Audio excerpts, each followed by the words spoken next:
So your hypoglossal is right here.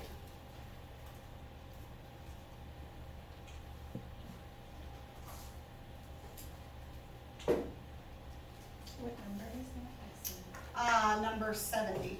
Oh, it's right It's on your on that one pink sheet. I'm trying to think of what it calls it. here.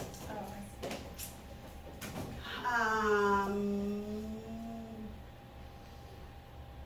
I can't think of what it calls it. It has another name for it too. Right now it's slipping my mind. But anyway, Condylar canal? condylar canal. That's it. Thank you.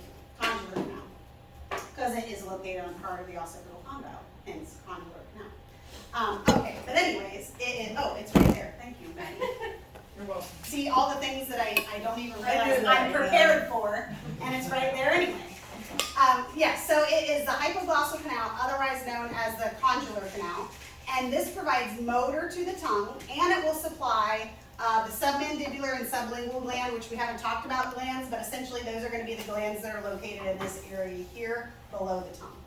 Okay, so the posterior and anterior portion of the tongue. Right? So questions about that one at all? Hypoglossal. All right, so let's talk a little bit about the tongue.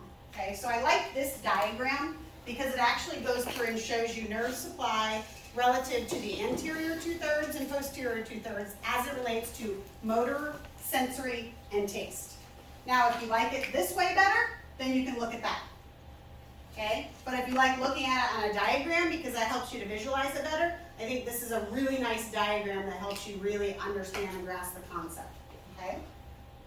So again, you guys can kind of study this. We've gone over a majority of these on all of those other slides, but I like this because it really shows you motor, sensory, and of course taste.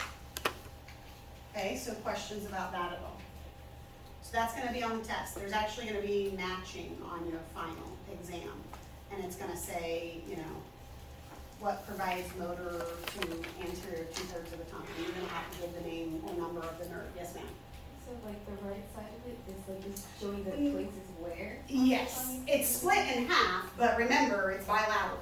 So it's not just on one side or the other. It's the entire area, if that makes sense. Yeah, so like the left side is just for like the motor, but like the right side? That is correct. It's like. That is correct. Exactly on the tongue, right? And when you, no, not necessarily. No, not necessarily. So if you look at it here, your taste is gonna be part of the chorda tympani anterior 2/3. So it's gonna be taste from all of this area here. Let me get out there so I don't hit Jennifer's head with my laser and we can see it. So that's gonna be all this area here for taste. Okay, then we go, taste glossopharyngeal is gonna be posterior 1/3. So that's gonna be all of this area here, posterior 1/3, okay? Now we go sensory, that's movement, that's gonna be the lingual nerve, okay? So that's gonna be, again, sensory, feeling. I said that wrong. I said sensory movement, that's actually motor. But sensory feeling, anterior 2/3, okay? Then the sensory, the posterior 1/3, glossopharyngeal. So it's the same for taste and sensory for the posterior 1/3, it's glossopharyngeal. So that's why I'm saying don't necessarily look at it as, oh, what's on this side is one, what's on that side is the other. It's just having to split it up to show you or identify which one it's actually talking about, if that makes sense. Okay? So any questions about that at all? I got a bomb in my head. Yes. I hope it doesn't explode. So for the motor of the tongue, is that only the hypoglossal nerve?